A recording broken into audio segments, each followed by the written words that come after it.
What's up, everybody? Welcome to another edition of the Brewed Opinions podcast. This is episode 7. We're coming at you again.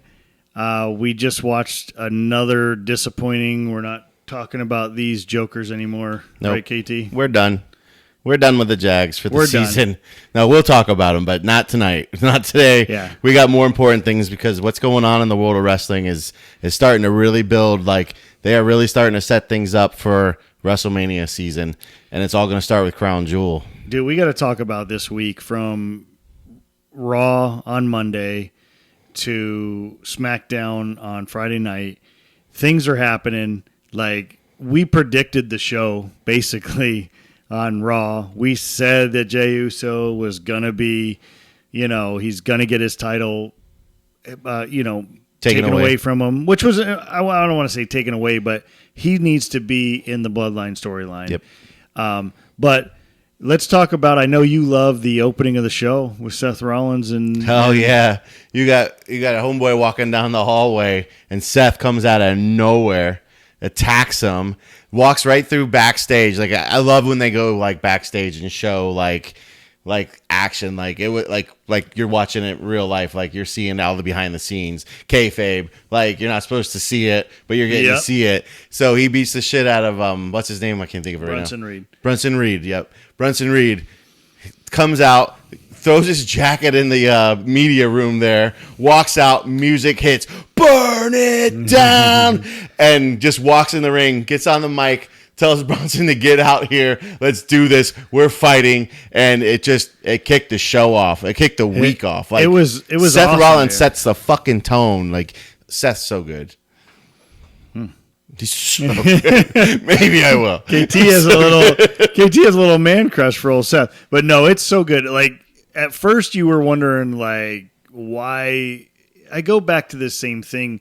Like, what's the motivation with some of these guys to work with some of the people they're working? Those two make zero sense. I talked about it with CM Punk and Drew, and now it's like Seth is really going to put Bronson Reed on the map. Now, Bronson Reed has always been a big-time independent wrestler. Like, he's had his success, but since he came to WWE, he had a little success in NXT, and now he's on the main roster, and he's kind of been in a la land, like an intermediate land. I'm a big guy. There's not much I can do, but he can bring it, dude. I mean, he was in that inaugural North American title ladder match where everybody was like, "Why is this dude in a ladder match?" And he brought it that night. He's not afraid to get on things. I mean, even jumping off the wall the other night. Like, for a big guy, you don't see that too often. And he has to be very good for Seth to be able to allow him to take those whatever those splashes are that he gives him. Yeah, he can't feel good. He trusts him. Yeah. He trusts that he's not going to get hurt with him, which is awesome. And I even love, like, going back to what you were saying, like, Brunson's in this, like, this place of, like, trying to, like, even calling out Seth to begin with. Like, you want me to show you who I am? I'm going to go out and see Seth. Seth, when he came out the other night, when he got in the ring, he's like, "Oh, you wanted to be famous? I'm about to make you famous. Get out here." It was such a good line by Seth. Like, oh, it was awesome. Like, so good. KT sets the fucking tone. KT is loving him some Seth Rollins right now. Seth Rollins is my favorite, man. Next to Cody. Man. He's the man. Seth Rollins is the man. He is. Like, we knew it back in the Shield days. Like, Seth, and the funny thing is, they all were, really. I mean, I think Dean was always, like, the outsider looking in. Although Dean had his run, he's not with the company anymore. But when you look at those three guys and what Triple H saw in them, like, he knew these three guys are the future of this business. And it's probably why he finally convinced Vince to let them come up to the main card, come in as a faction that totally shook things up. Impact. Like, totally shook things up. Immediate impact. Vince was too settled in and with Roman at that point in time, instead of seeing that Seth really was the architect. I mean, that's his name, the architect Seth Rollins. It's like, I mean, it's awesome, like you and to see where they've all went. Like, even Dean, when he was still in the company, how he rose to prominence. Like, Triple H, thank God he's in control of this thing now. Like, I truly believe that, man. Like, it's awesome. Not that Vince wasn't amazing at what he did, but at some point in time, you got to step aside. Yeah, whether your choice or not. But at some point in time, you got to Vince was never willing to change. Like, no, it was the he same had the 80s play card. He had the old mentality of, I need a big guy. I need all this stuff. I don't care. We're going to have gimmicks. We're going to have stupid gimmicks. WC made him change in the 90s, which is the only thing that saved his ass with the Attitude Era. Like, well, with NXT, like, even when he had gold handed to him with these characters and everything, he destroyed him on the main roster. He made him into stupid gimmicks. And it's like, Triple H, could you imagine the frustration that Triple H had when he created so many of these guys down there in NXT, and as soon as they got the call, it was like Vince McMahon like was purposely destroying these guys. Yeah, look what H has done with the women's division alone, with the development of the women's card. Like, I could not stand. Dude, Liv and Rhea that story is fantastic. But even all of with them the Dominic sprinkle. Oh yeah, that was good. Rhea almost got our hands on him the other night. Yeah. She had him in the. You know what I love? I said this to you earlier. I love the little like Carlito and Rodriguez. Like, there's like that's going to develop into something. Oh yeah, like it's like she's kind of shitting on him, and he's just like, oh, I'm going to make something cool, you know. And it's like, I think that storyline could be funny. Yeah. I think the Judgment Day, now that Priest is out of the way, and even Rhea is, even though she's still dealing with them to a point, till she's going to get her big payoff at some point. Priest, I think, already has gotten his. Like, showed on Monday night, he even said it. He goes, I handled my situation with the Judgment Day. I was focused on them, but now it's time to get back the belt. El Campeon. El Campeon. Yep. El Campeon. They're setting up, like we talked about it on the last podcast. Like, they are setting up. Who does Gunther face? Gunther face at a Royal Rumble, at a WrestleMania. You know, because this Cody thing is just a one-off. We know it's a one-off. They're not gonna. There's no reason for them to bring it on. They both have a belt. It doesn't mean anything. This is what the Saudi Arabian prince wants. He wants the champions to face each other, and that's for the biggest championship, his championship. Yeah, and it's so stupid. I mean, I hate to say it, but it's stupid. You know what though, Jay? Like, what is he going to walk around with the crown jewel belt? The belt looked huge, didn't it? Yeah, like it looked huge. It looked really big. It looked huge. But like, really, like he's going to walk around with the crown jewel belt? That means nothing. Yeah. I think this little segment in time with Gunther and Cody is going to set up something later on down the road. Like, it's going to be something that can develop. But like years, though. Like, I don't know even about years. You can't. Well, the one thing you can't do is they can't have a feud with both of them having the belt. That's stupid. And on two separate rosters. Stupid. They're both on two separate rosters. And we know which brings us to the draft, which is stupid. The draft's stupid too, but it does set up new angles and new things. Like, well, you know what else? You know what else can set up new angles and stuff? Good writing. Right. I know. I don't need to fucking have a draft. The draft is the dumbest thing I've ever seen. It is, and the fact that they continue to do it, and as good as Triple H is, like, why are we still doing the draft? There could be a more creative way of how you get guys on different. How about this? You write a story about two guys, and guess what? They are allowed to show up. And it doesn't even matter because they always show up like, and they're like, oh my god, he must be a free agent, right? I know. Like, everybody works for WWE. Yeah, they're all on the same roster. But this is a whole nother topic that we can get to do. I fucking hate the draft. Yeah. I think it's the dumbest thing ever. I do too.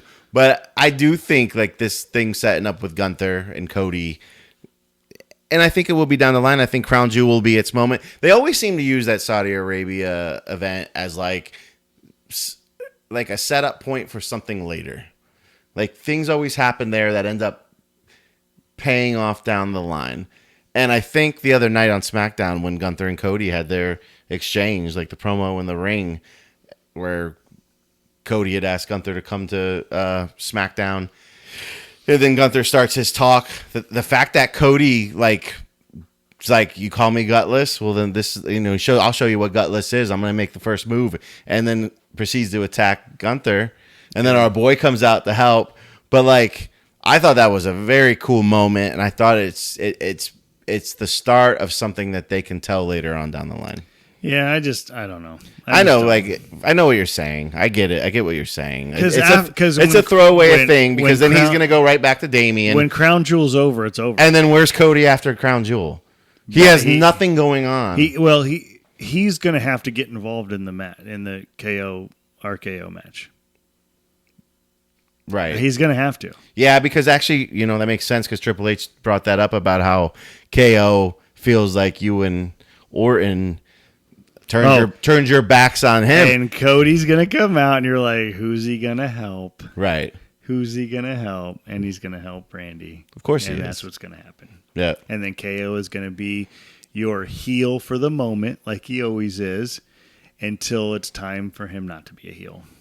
I think the most exciting thing I'm looking forward to is the KO Randy Orton thing that they got going on. The other night on SmackDown was freaking awesome with Randy coming out to the ring saying, I'm not getting answers from anybody. This is what they know I want.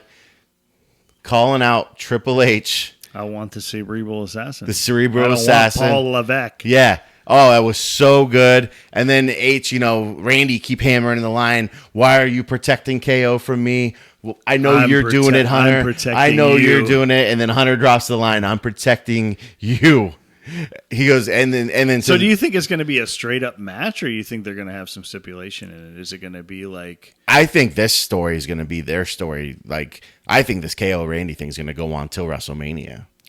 Well, I mean, it brings up what we talked about last week. Like, those two have nothing else to do right now in the company. Yeah, but what about Cody?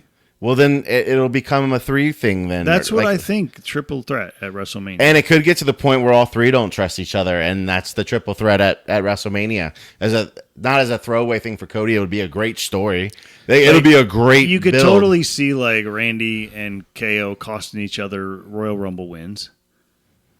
Like we talked about this last week. Like, who's going to win the Royal Rumble? Right. And, who is going to be the person that has the match? Because you have the 2 belts, and that's why we kind of threw those scenarios out there, like a Damian Priest to go for Gunther. And it makes a lot of sense now. I think they may have planted that seed the other night with saying, hey, when this is over, I'm coming for you. But how are you going to earn that? And he even said, I'm going to earn it. So that was kind of a glimpse of Damian Priest winning the Royal Rumble. Yeah. And I think, like, if you think about Royal Rumbles in the past and how they're written and who wins them, it's like always the guy in the cusp. Yeah. He's always the guy in the cusp. And that's why Damian Priest winning the Royal Rumble makes a lot of sense, especially after his promo the other night when he was like, and they kind of basically with him saying, "I handled my business with Judgment Day. It's over. That I'm out of that. I'm done with that. Rhea's still in it. He's gone. Yeah, he's on the bigger and better things. And it's like, I'm gonna go win. I'm gonna earn it. I'm gonna go. He win didn't the say he Rumble. was gonna win the Rumble. But he said, I'm gonna earn it. But that's basically what he said. And he's gonna win it. And then there's gonna be no doubt, because whoever wins the Royal Rumble, there needs to be no question of anywhere near the Bloodline. Yeah. Like, nowhere. Nobody needs to, And that's why I think the Cody KO Orton thing. A lot could happen with the Cody KO. Like, I think, like, you can already see them. They're going to be so obsessed with each other, they're going to cost each other the Royal Rumble. Right. Damian Priest is not going to win he's going to win the Royal Rumble, and it makes zero sense for him to go for Cody's belt. Right. It makes all the sense in the world. He wants the belt that he lost and got. He wants the belt that he lost unfairly because the Judgment Day screwed him. I'm going to be very interested to see what the Raw. And that was a great match before the screw job. The Raw after Crown Jewel. That's going to tell you what you're, because Crown Jewel is it's a 3-week storyline, and that's what I hate about it. Right. It means nothing long term. And they're going to sit here and they're going to say, Cody and Gunther, yeah, they're going to have a good match. They're great workers. They're going to have a great match. It's going to be incredible. No doubt. And they're trying to put a little juice behind a little seed that they're going to keep watering over time. They're going to keep watering. They're going to keep watering that seed over time. It may be 2 years, like you said. It might be a couple years down the road, but there's a reason for that this is happening. I don't buy it. I do. I do. I saw it with them in the ring together, and even though it felt forced, as it kept going, it got really good, and I could see it up leading to the event. So they're starting this whole crown jewel thing with the men and the women. Like, what are they going to do on the women's side? Like, Liv Nia, they haven't spent any time telling that story, other than the potential of Tiffany Stratton cashing in, which I think, if one thing could come out of Crown Jewel, maybe it's the Stratton cash in. Because Nia Jax is terrible. Come on. Yeah, I know. And Liv and Rhea just have a great thing going right now. And I don't think that needs to end. No. And I also think, like, real world events aside, like, a country like Saudi Arabia doesn't give a shit about that side of the unfortunately, they don't care about women. Right. And so I think WWE's thing is like, we're not going to spend too much time. We're going to get it. They fought to get women on that card, which is an amazing standard in itself. And they have to wear full body suits when they wrestle. So I think that there's nothing building out of that side of the roster in this event. I mean, they can make something happen the best they can. Yeah. I think the real things are, you know, KO and Randy, Cody and Gunther, like going towards leading into just remember the my WrestleMania wild card season. Shot. Just remember my wild card. Yeah, Ludwig Kaiser. I know. Well, he was the first, and one I'm just not alone. Like, you guys responded. You guys like Ludwig Kaiser too. Like, you can see he's the real deal. You know, I don't know if he's elevated to Royal Rumble win. You know, another guy on the roster that I think is really good is Andrade. Like, Andrade, like he's really good. Well, what they're doing, like what the little program I think between him and Carmelo has been really good, and I don't think they realized how good it was going to be. And they really felt like they had 6 phenomenal matches, and they inserted LA Knight, which I think was a bad idea. As much as I love, although that was a great spot the other night when he, yeah. But I don't know where they're gonna go with it. Triple threat, I mean, yeah, triple threat. But when he goes and rings the bell, and jumps on the table and he says, "Game 7, I'm finishing," and everybody knows it's LA Knight. I mean, he's so over. He's so over, and I just don't see like. I mean, obviously, it's triple threat all the way. I mean, that match is going to happen no matter what. I don't know where. I don't think anything's happening at Crown Jewel. I don't think, unless they throw something together real quick on Friday night. But I don't think LA Knight was required to be in that story. No. I think they could have had a Game 7. And it's probably one of those things where they just didn't have anything else for him at the moment. I mean, what they have for him is those 2 guys. Right. And those 2 guys also had a story. And this is where I think WWE steps on their own foot sometimes. It's like, you have great stuff going on, and then you get to a point where you're like, well, how do I... You need something else for someone else. Yeah. And then you try to tie it together. Yeah, like LA Knight. And they got to work through it. LA Knight is fantastic. He's so over in the company. The crowd loves him. But Carmelo and Andrade have kind of put together this little story that I think got better. It was almost like, if you remember... Sheamus had, I'm drawing a blank on who he wrestled, but he had this little mini storyline. He's not even with the company anymore. Rhea Ripley's husband, Buddy Murphy. Yep. When Sheamus and Buddy Murphy had their little impromptu 3 matches, like, I don't think. But it goes to show how wrestlers can go out there and steal their spot. Mm-hmm. Like, Buddy Murphy and Sheamus put on unbelievable matches when I guarantee you that first match that they put together as the writers were just like, we need this to fill time. And they went out there and put on a banger in Sheamus's terms. Right. And then they went out again and put out another banger, and you're like, oh my God, wait banger a minute. After banger. And it's like, well, wait a minute. We've kind of created something here. And I think that's what happened with Andrade and Carmelo Hayes, because I don't think anybody knew how good Carmelo Hayes could be, because Andrade's been, AAA Mexico, TNA. He's Charlotte Flair's husband. Has the look. He's Ric Flair's son-in-law. Like, dude, this guy is everything. and he's always come in. And when he came out, and him and Carmelo had the first match, I think everybody was like, "Okay, let's put them together again, but let's have Carmelo win." And then all of a sudden, all these matches started happening, and then they had this.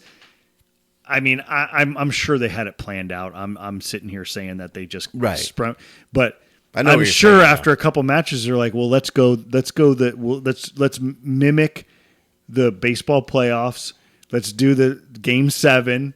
That's 3 versus 3. Let's do it." And they did it. They WWE always has a way of correlating with what's going on in sports. And that's why they did the old game. That's why they do the draft. It's the beautiful thing about wrestling is like that's why they do the draft when they do it. It's always around the NFL draft, which is so fucking stupid.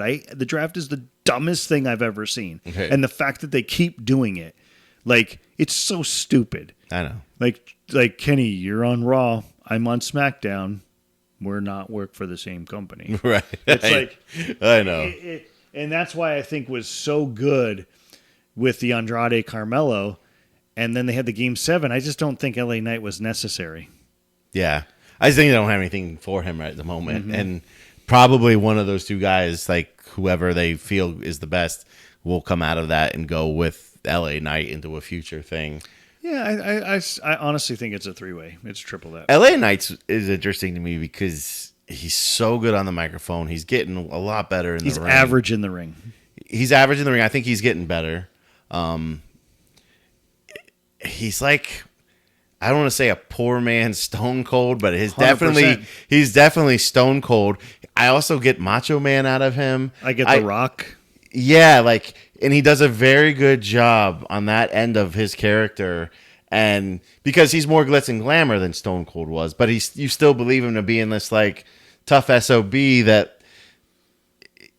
It's very well done. He's done a very good job. You know what I think the problem with where you're struggling, and I struggle with it too. Like when he was in TNA, and he was the champ, and I remember him from TNA. He was Eli Drake. He was the guy. When he came to WWE, and he was in NXT, and then they didn't really know what to do with him, and they had him in that LA. They had him in that LA role of fashion thing, and he was Hollywood, and it was just Hollywood. Yeah, and it was and I think it softened his image. And then when now all he's been of a able sudden, to turn it into. Well, then all of a sudden the crowd got behind him, and I think the people that have known LA Knight / Eli Drake or whatever he's gone by in his career for so long, it's hard to sit here and accept him for who he is and who they want him to be. And I think that everybody has that little piece in the back of their mind and remember that little, whatever they want to call it. I can't even think of the name of the group, but it was just it was stupid. It was dumb. And those other people in their company, the one girl is Maxine Dupree is now with Otis and the one guy is out of the company, if I know correctly, right? Or in NXT possibly, but then LA Knight found his way and went. And I think when you see him in the ring, and you don't always think that he performs great, you think about that image that he had at one point, and you're just like, yeah, LA Knight is awesome. But then you think back of what. Right. That storyline was, and I think that's where but he's done a good job with trying to erase that image, but there's parts of it where I think that I think he's finally found, they always say, Rock's talked about how, when he first got into the business, Vince wanted him to be Mr. Smiles, and you're going to be my face, you're going to be my, and Rock was like, that never really was me. Rocky Maivia? Yeah, you don't remember how he was when he first came out? I hated him. The fans hated him because he was such a little die Rocky die. He was a little bitch, always smiling, win or lose. You know when The Rock changed? Nation of Domination. Yeah. When he kicked Farouk out. Yep. And he smashed the picture. And he became more of who he was. The Rock. He became he wasn't Rocky Maivia anymore. He came The Rock. Yeah. Nation of Domination is one of the greatest factions of all time. Yeah. And I think that's why you're seeing it with LA Knight is I think this is who he really is. and it fits with the character they wanted to give him, but he's taken it and finally turned. That's why he's so over with the fans. Like just him the other night on top of the table with the belt going L, and he gives it up to them, and they all chant. You got to think like as a performer, you are giving your act in the hands of the fans. Like if they don't respond to that, you look like an idiot. And he comes up there, holds the belt in a situation that he probably shouldn't even be in, is the Andrade Carmelo. Right. And he gets up there and he says, with everybody saying, and he holds that belt up and the whole freaking arena does LA Night.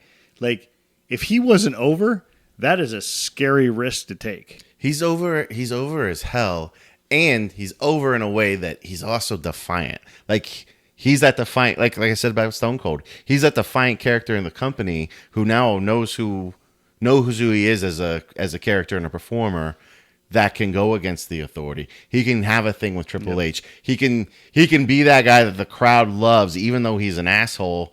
Like, you know what I mean? Like, it's awesome, and it's good for him that he has found that, because that's, I mean, dude, it must be something for a wrestler, any male or female, whichever division, that when they get to that point and they really find themselves in who they are as a character that matches their real personality, but times 10 or 100, and they get to live that out, and it fits who they are naturally. I think that's when you see magic. Yeah, that's why Kevin Owens is so good.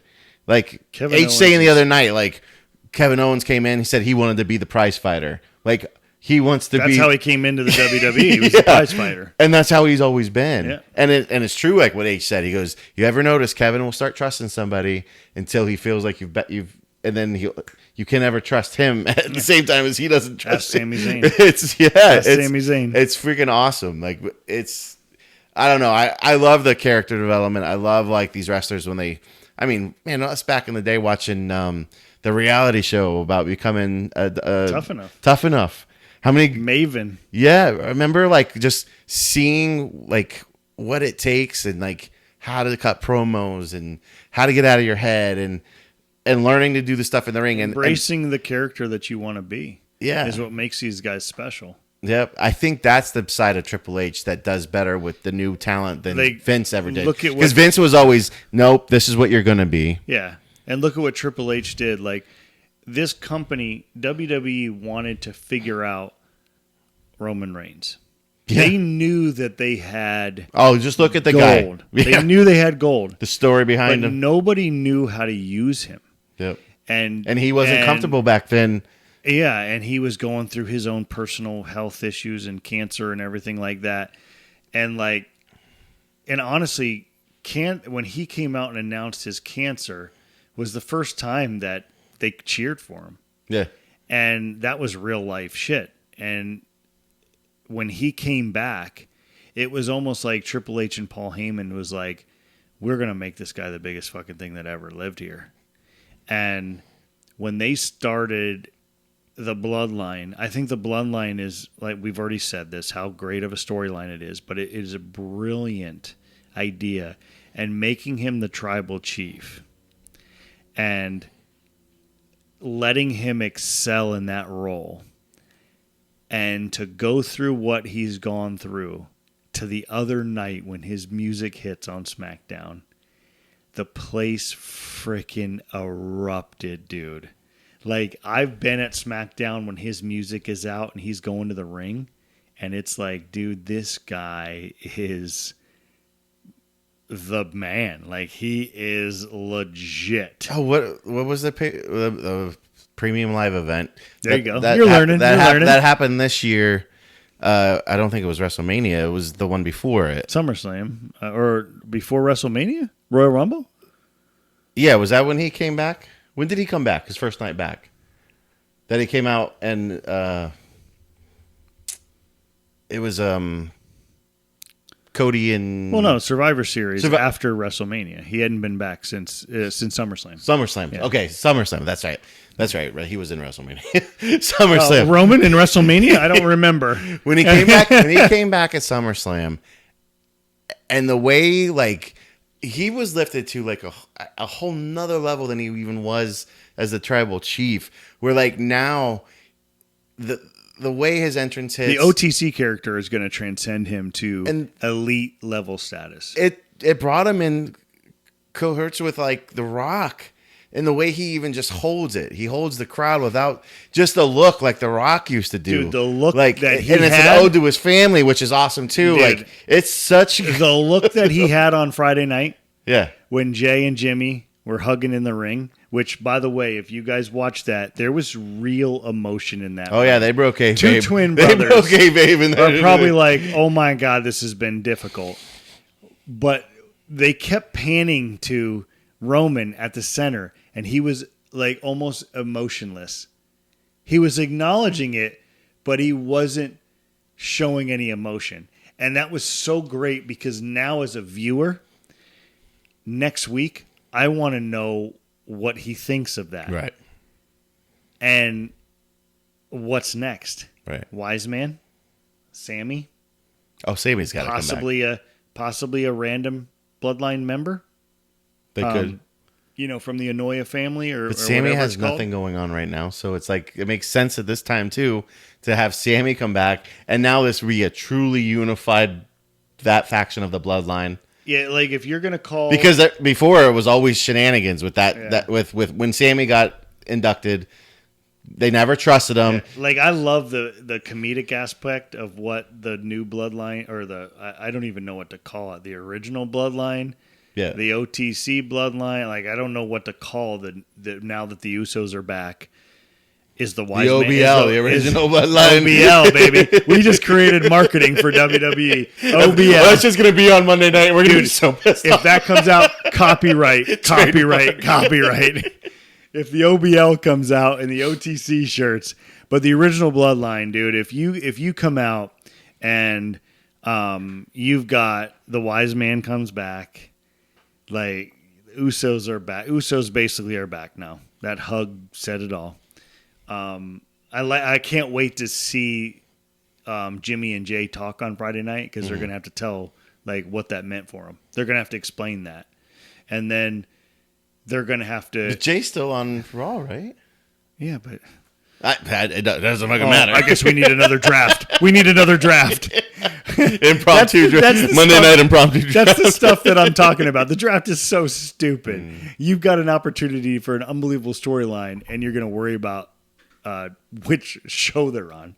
And that's the stupidness that I say. It is. But like if you think about like Jay and Jimmy, they're going to have to come on the show. They're going to have to explain why they helped each other, because the last time you saw them, Jay speared Jimmy off the ramp at WrestleMania and Jimmy was gone. Yep. And like, okay, so why do you come back? Why does Jay all of a sudden, is he just that mad at the new Bloodline? Is he that mad at Solo for costing him the OC belt? Or IC belt, like is they have to tell that story of why they're reuniting, because they did hate each other. And is Roman going to be like, I don't trust this yet? Is the Wise Man coming back and going to be like, hey, you need to trust this because that's the only way you're going to defeat the new Bloodline or the tribe? You're talking about Heyman? Yeah, the Wise Man. Yeah, I don't call him Heyman anymore. He's the Wise Man. But it's like you got a lot of stories. You got a lot of clarification that I think is self-explanatory. Like we're sitting here saying it. Right. But you have to go on camera and say it. Mm-hmm. Like, does Jimmy and Jay have that moment where they're like, we need to take out our little brother? Because in reality, everybody knows Solo's their little brother. Yeah. And he thinks he's running the show. They can punk him out. Yeah. And be like, you're just our little brother. Yeah. Like, and he's trying to act like he's the head of the family. And like, I think the key factor in all of this, KT, is The Rock. Yeah. The final boss. Oh, yeah. And him showing up at Bad Blood tells me that he is involved. As an educated viewer of wrestling for the last 30 plus years, there is a reason why the WWE does things. Mm-hmm. And there is a reason why they had a random appearance by The Rock with doing the 1, 2, 3, we're done. Has he been has he been the one pulling the strings this whole time with Solo? And Is Solo just his proxy? And tried to, kiss up to Roman to be part of the bloodline. I'm just going to be here with all that. I'm the final boss. And yeah, like it's awesome. Like, I think we're all roads are pointing to a Roman Rock WrestleMania. This WrestleMania. Yep. That being said, there's a lot of bloodline story to continue to be told. Mm-hmm. What that is, I don't know yet, but I think we're heading in a good direction. Oh yeah. And I said this before in a previous podcast. Like we all laughed when Paul Heyman said that we were in the bottom of the third of the bloodline, and it's because I think everybody was thinking about it was just Roman versus Cody. Cody's gone. Yeah. In that story, and he should be. So that's where Paul Heyman. The bloodline is its own story now. Now it is. Now you've got other rivals. And if they're going to build up their War Games match, like what's on the line? What's on the line? Is the tribal chief on the line? Who's the real tribal chief? And are they going to bring in the ancestors? I know that we've recently lost Roman's dad and grandpa and things like that. Like, are we going to have the ancestors come in and have that tribal, what they've tried to do in the past, that battle? Mm-hmm. How deep are you going to get into the storyline? Is The Rock going to be involved at War Games? Oh, I'm sure he's going to. I'm sure. Or does he just come out and have some shenanigans at the end? Yeah, I think that's what you're going to see. I think Rock will alter that in one way or the other. Like, so if I were to ask you, KT, like, Crown Jewel is Crown Jewel. It's dumb. It's whatever. It's going to be what it is. Is anything going to come of it? I don't know. Maybe.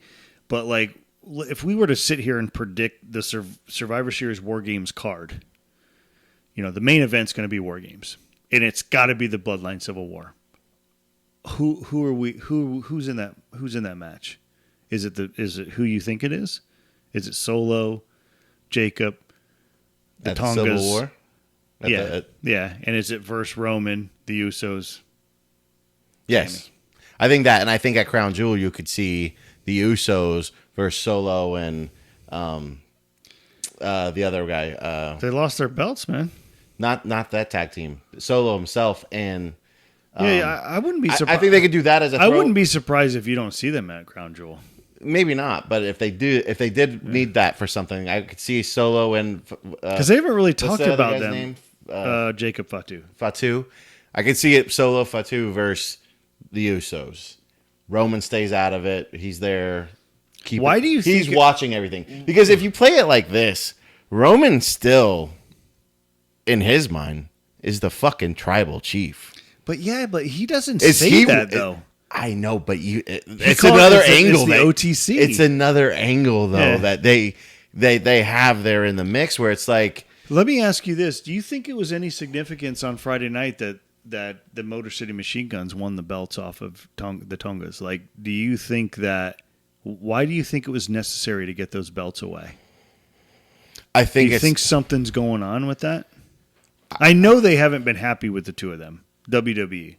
They haven't been happy with those their two as part of their performance. They haven't been happy. They've been really happy with Jacob Fatu. Yeah, really happy. Why get that? Why weaken them? Right.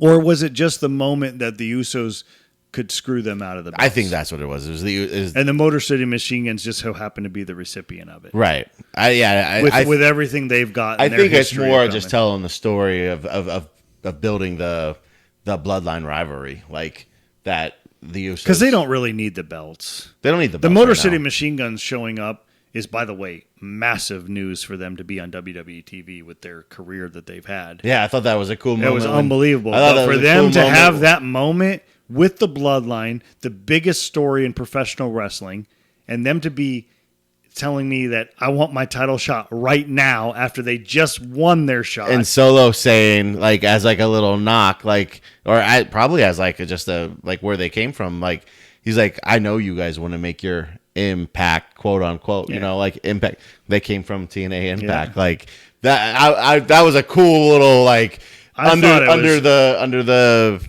radar. I think the Motor City Machine Guns have done so much in this business with TNA, Ring of Honor, and to get their shot, and they performed 2 weeks in a row, and to have their title. I mean, 2 weeks into the show, and they get their title, and they beat the Bloodline. I mean, I know that there was help with the J coming back. Hey, that's okay.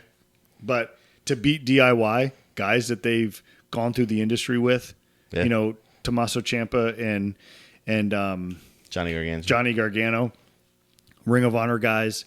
Tommaso Ciampa, if you remember, he was the old TV champion from Ring of Honor from like 20 years ago. Like these guys are like that match, to see DIY and the Motor City Machine Guns in a number one contenders match on SmackDown. That was kind of surreal. Yeah. Like, I mean, to see 4 independent, but that just goes to show you what Triple H has done for that company. Oh, yeah. Do you think that match would have ever happened with Vince McMahon? They're not my guys. I'm not putting them on my card. And they're high flyers and they're skinny. They're little guys. Yeah. I don't do little guys. Yeah. I want Earthquake and Tugboat to be my champion. It's the fucking truth, dude. Right? It's the truth. Yeah, man. I want Big John Studd and whatever. Yeah. But it's like you got Motor City Machine Guns, who's probably arguably one of the best tag teams of the last 10 years of professional wrestling, with DIY, ironically, who have done their tag team work within the WWE landscape of NXT and there, even though those guys were great independent wrestlers. But like if you break down some of the best tag teams that they're out there for the last 10 years, Motor City Machine Guns are at the top of your list. Top of your list. We're talking 10 years. We're not going to go back to Edge and Christian and Dudley Boys and things like that. Like those guys were on another level. But if you look about worldwide and all the organizations out there, the last 10 years, Motor City Machine Guns have been a staple. And it's nice to see them get their chance. And DIY was fantastic in NXT. Mm-hmm. And I think Triple H has tried to reinvent them on the roster because no one ever did. They tried to give them independent careers, and it's just, I like them, but they're better as a tag team. And the independent thing worked down in NXT, but sometimes it never translates up to the big leagues. Like how many great guys are in the minors who can never step up and be independent on their own. So like you get like why they're doing it. Plus, I mean, one of my favorite things as a kid was the tag team division, and it's never really been built back great. They've had moments. They've had moments. Like you got to admit, the 3 teams that carried us through the Attitude Era, Edge and Christian, the Dudley Boys, and the Hardy Boys. Yep. Like that was amazing. The original TLC match at Madison Square Garden is probably one of the greatest wrestling matches in the history of our time. That goes overlooked a lot. Like when Jeff did the Swanton Bomb off the top of the entryway at Madison Square Garden, right? And you had the spear coming off the Edge spearing off the top of the ladder. Like there are epic moments. Like those 3 tag teams in our era are probably the best ever. Oh yeah, it was phenomenal. And a lot of the people never got to see the Dudley Boys in action in ECW because they were just as good there.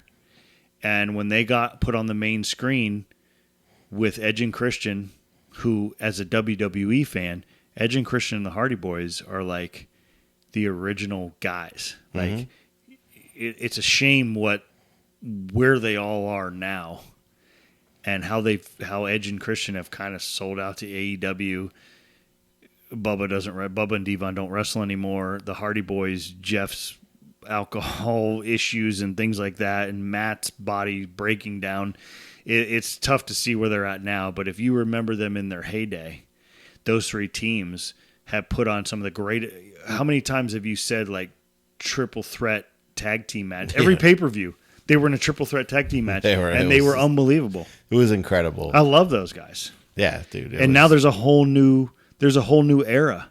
And Motor City Machine Guns, unfortunately, the current WWE fan is probably seeing these guys for the first time. Yeah. But Chris Sabin invented the X Division. Like, he was the X Division in TNA. Yep. And Alex Shelley was right there with him. And now these guys, you know, and they formed the Motor City Machine Guns in TNA when they felt like they had to, because there was so many guys, and I don't know this for a fact, but like Sanjay Dutt, you know, all those X Division guys, like how many people were influential with saying Triple H, like, you've got to give these guys their shot. Yeah. Like, and you could tell, like, it meant a lot to them having their shot. It was awesome. Just for them to be able to wrestle in front of 20,000 people in a regular arena. It was so awesome. And it's just like the tag team division. The reason I love tag team, like when there's like actual tag teams, like you go through stretches through like, especially like the last like 10, 15 years where you don't even have tag teams. They're just throwing like two individual superstars together and making it a tag team match. And it's like tag team wrestling is like its own It's an art form. It's its own art form. Like the storytelling you have to do within the tag team ranks is like, and yeah, individuals can do it, but it's like when guys are working every night, 365 nights a year with each other, like it becomes such a good thing, and against each other. Like the stuff they can tell in the ring is unbelievable. So it's like, it's good to see that we're getting back to that. Like I think that it's getting back to that. So who is your... The Usos have been an amazing tag team. Oh, yeah. Who's your number one tag team of all time? You, personally. Of all time? I know what you're going to say because I know you. I'm not going to go old school. I know that's... You're not going to go old school? Okay. No.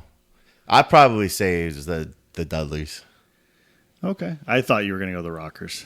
Yeah. I mean, that was one of the first names that came to my mind. I knew. Because it's one of the greatest moments in wrestling history. The breakup. When the breakup. Yeah. And that's another thing you get from the tag division. Yeah. Is that when you do finally get the one guy who can be on his own, and maybe both can, but usually it's only one. No, it's usually only one. I mean, the Dudleys you get like that. You get the Hogan turn. You get the, I mean Hogan and Macho Man were the whatever in WCW at that moment. I can't think of their name right now, but you know, it's like you get that turn, that heel turn that changes everything.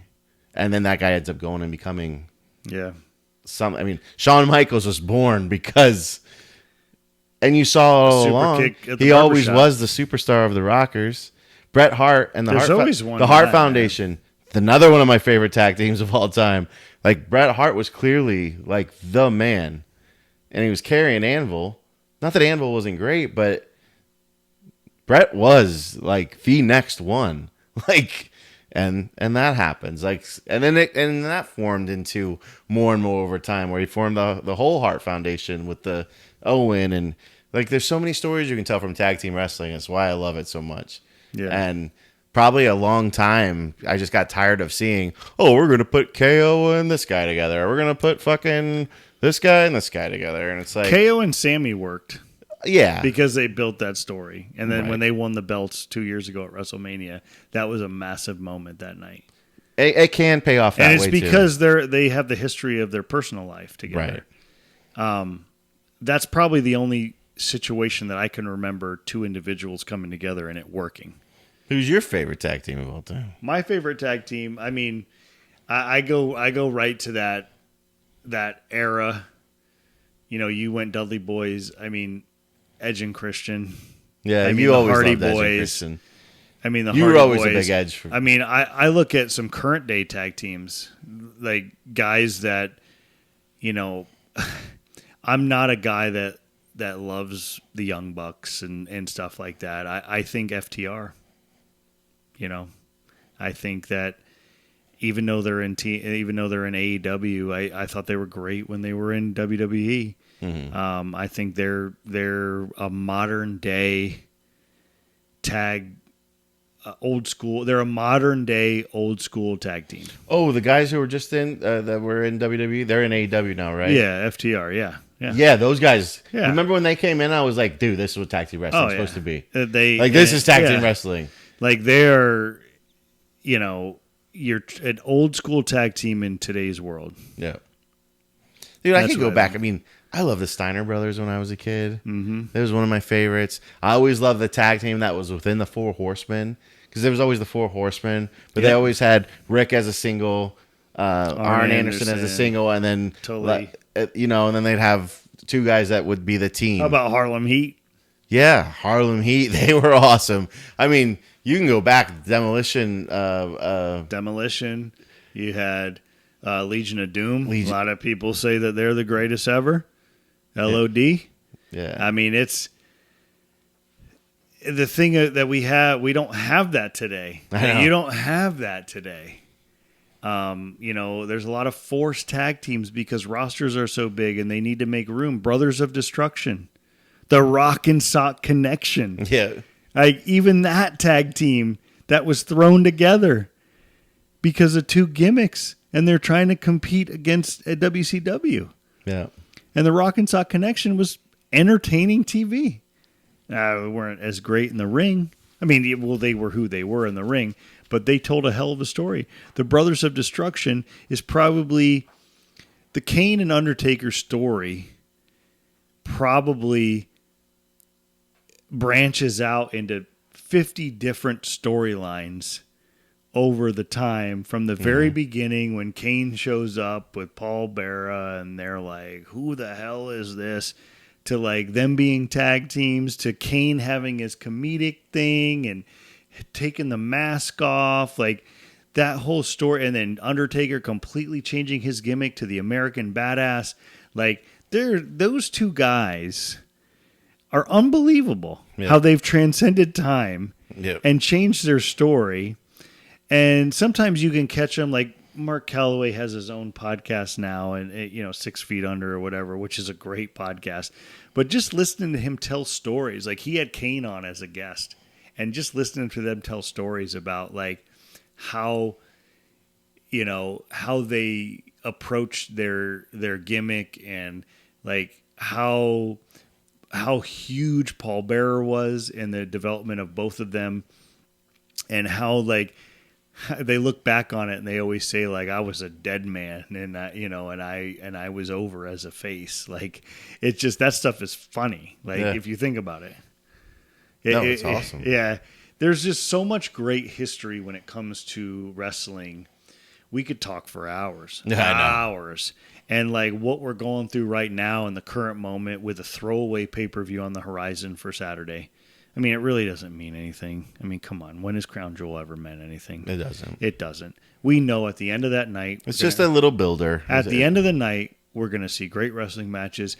The one thing I'm going to predict right now, the one thing that's going to come out of Crown Jewel is Tiffany Stratton's going to cash in her Money in the Bank and be the new champion over Nia Jax. That's the only thing that's going to happen of any significance. Everything else is going to be, don't get me wrong, great wrestling matches. Great wrestling matches. And maybe preludes to things down the line. I could give two shits who wins a Crown Jewel belt that just got created 3 weeks ago. Right. That's the thing. So yeah, it doesn't. I don't think anything. You're gonna have two guys walk out with a bulletproof fucking briefcase that has a Crown Jewel title that doesn't mean two shits to me. And it's an event that they have to do because it's money. It's money. It's big so money. They build it into the main shows. It's cool. It's going to happen. Talking about the tag team, I was just thinking of it's like tag team. And the one good thing I love seeing now with wrestling again is like, I always believe there has to be factions. And it seems like they're doing more factions now where you have bigger groups of wrestlers that are in a group, like the Bloodline, like Judgment Day, like the Final Testament. Speaking of the Final Testament, who showed up on Monday night? The Wyatt Six. When you get groups like this, which I think could be something special. The Wyatt Six Final Testament could be something nice. It allows for more stories to be told, and allows wrestlers who are buried on the roster to get into something that can promote them into individual status going further. So I always believe there has to be factions. Sometimes, like, especially over the last, big stretch of wrestling, there's been too much, everybody's just their own individual guy, everyone's for themselves, everybody's just this. And it's like, dude, that doesn't make wrestling exciting. No. Like, you need the, person coming down to help someone. You need the backstabs. You need, like, this is a fucking soap opera at the end of the day. It's just an awesome one. And it's fucking really cool. You know, like, you know what I think, the WWE may have stumbled on an amazing storyline on the horizon with Wyatt Six and the Final Testament. Because I think Killer Cross,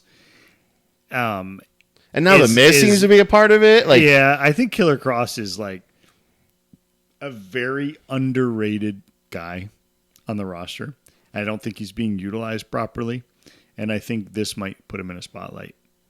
And I think the Wyatt Six are who they are. Like, there's gold there. They've been off TV for a little bit, so it was nice. You could see the fans were happy to see him again. But I think the Final Testament could be something special.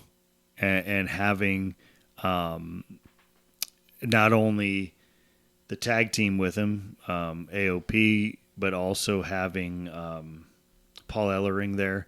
Like, there is something special with the Final Testament. And I'm kind of disappointed that nothing happened with the New Day. Like, I thought that the New Day would officially break up and maybe Xavier Rhodes might join the Final Testament. Well, maybe it's not over. I don't know. They hinted at it the other night. Yeah, he left him out there to get whooped. Yeah. Well, they left R-Truth out there to get whooped. And Kofi wanted to go back and help R-Truth because R-Truth had just helped him. And Xavier's pulling Kofi. Like, that's not our I'm fight. done with the New Day. Oh, so am I. That storyline is over.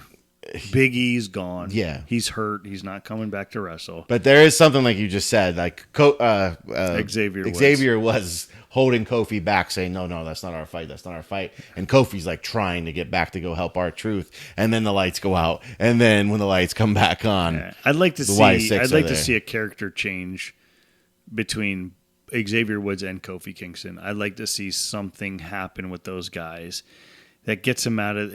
Everybody's over the pancakes and the it's been for so long. And Big E not coming back with injuries and stuff. Like, it's over. Yeah. Like, you could even tell when their music hits, nobody really and both cares those guys anymore. are good enough to be individuals. Yeah, Kofi's been a WWE champion, or dude. be part of, like, you know. Like, and Xavier Woods has such an online following with his video games and things like that. Like, there is a massive thing that they could be doing. And maybe there's a plan. I mean, obviously there's a plan. But without Big E being around, the New Day should have been done a long time ago. Yeah. That's one tag team that should just be disrupted. They had their great run. They had an amazing their great run. But it's just like, it's over, man. Yeah. Time's come to an end. Another tag team I just thought of. That's probably one of my favorite of all time. But we're not going to get into it because we're going to end this thing pretty soon. But New Age Outlaws, do we forget about them and how fucking amazing they were? Good call, man. Yeah, ladies and gentlemen, boys and girls, children of all ages. Degenerate.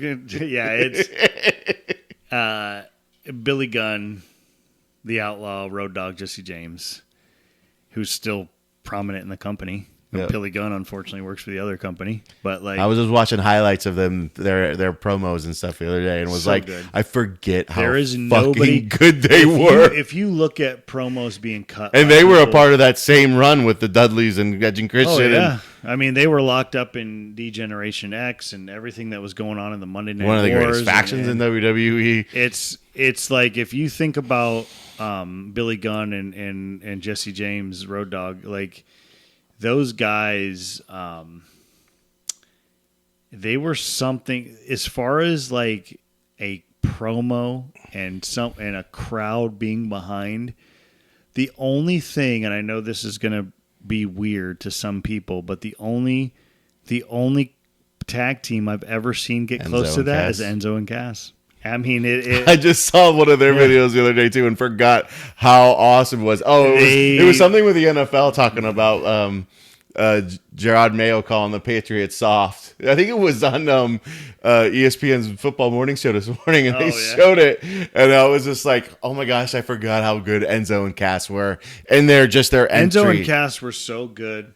As far as their promos and their entrance into the ring, they may not have been the best wrestlers in the world, but when it comes to the Road Dogg and Billy Gunn, to have that epic D-Generation X proudly presents to you the tag team champions of the world, Road Dogg. I mean, that, like, I can still to this day say their promo. Exactly. And they've been off TV for 20 plus years, and I can still to this day, word for word, say their promo. Yep. And I'm sure once Enzo and Cass, once I saw it start, you could probably finish that one too. Oh, yeah. And it's like, that's what makes, and that's what I think, like, Triple H has done with developing characters in NXT, and they come up and they're singing their songs. Like everybody's singing that song. Now everybody's singing Randy's song. Yeah. Like, these guys, it's just a whole new era of wrestling fandom, really, of the interaction of people. And the great thing about it is WWE, we're in a great spot. Like, we've got a great new couple months coming. I mean, once we get through Crown Jewel, you've got the biggest pay-per-views that there are. And Raw's going to Netflix soon. I mean, and we don't know what that's going to bring. Right. We don't know if it's going to be like Raw, like Raw. Like, are we eliminating the censorship? Are we letting them go? Like, we don't know what Netflix on Raw is going to be like. No. Exciting. It's exciting. We're in a good place. Yeah. We're in a good place. Yeah. Like, Crown Jewel, like, next week we're going to try to bring you the pod during Crown Jewel. Yeah. And we don't know the timing of it, but we're going to be on. We're going to have Crown Jewel on in the background, and we might be witnessing history, or we might just be witnessing a dud. Right. Which I think they're going to be great matches. Yeah, of course they will be. Like, we've already made our predictions. They're going to go over and put on a show. Yeah. But I don't know if it, like you said, if anything, like, I think nothing major is going to come out of it. I think the biggest things that are going to come out of that are going to be on the women's side, which I think is going to be ironic because Saudi Arabia is not. And maybe that's their way of saying, you know what, yeah. we don't agree with what you guys, your stances on things. Like, I think everything's going to come out of that match with Nia versus Liv. I think Rhea's going to be involved.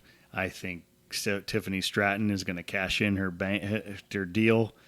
I think on the men's side, I mean, Gunther and Cody are going to put on a great match. Who cares who wins? Doesn't really matter. RKO, Randy Orton, and KO going at it. Could be great. I think those will build to things further down the line. Yeah. Like, and that's what Crown Jewel is. Yeah. I think I could give two shits if somebody wins a fake belt. And it could even be something that goes like this, Jay, where, like, the Gunther Cody, say KO goes out and fucks Cody to let Gunther win. That gets Gunther and Cody away from each other for the time being. Inserts, like we talked about earlier, Cody becoming a part of the is Damian Priest going to come out?